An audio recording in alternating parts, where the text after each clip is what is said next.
নমস্কাৰ, মই মঞ্জুপ্ৰভা বৰুৱা বঙাইগাঁৱৰ পৰা আহিছোঁ। বঙাইগাঁও জিলা লেখিকা সমিতিৰ সম্পাদিকা। আচলতে মই বেলেগ ধৰণে আমন্ত্ৰিত হৈছিলোঁ, তথাপিও আপোনালোকৰ এই প্ৰথম কাৰ্যসূচী কবিতা আবৃত্তি মোৰ নামটো আহি পৰিছে। মই সৰু এটা কবিতা পাঠ কৰিম, মোৰ নিজৰ স্বৰচিত কবিতা।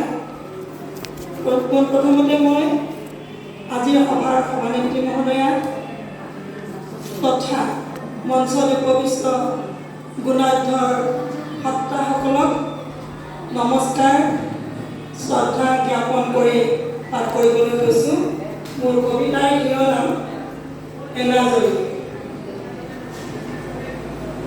অদিত্য ক্ষেত্ৰৰ গুণাঢ্য সত্তা, অদিত্য ক্ষেত্ৰৰ গুণাঢ্য সত্তা, প্ৰীতিৰ বান্ধনেৰে মূৰলৈ জাতি জনগোষ্ঠীক সামৰি পাদপনিবলৈ আমি কৰে সমন্বিত।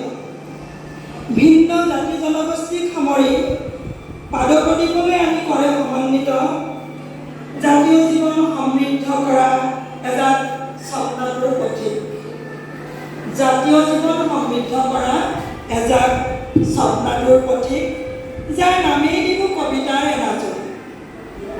সুখ দুখ ঘাত প্ৰতিঘাত সকলো সামৰি মনক প্ৰশান্তি প্ৰদান সাহিত্য কৰ্ষণ কৰাৰ ই এক অবিৰত যাত্ৰা।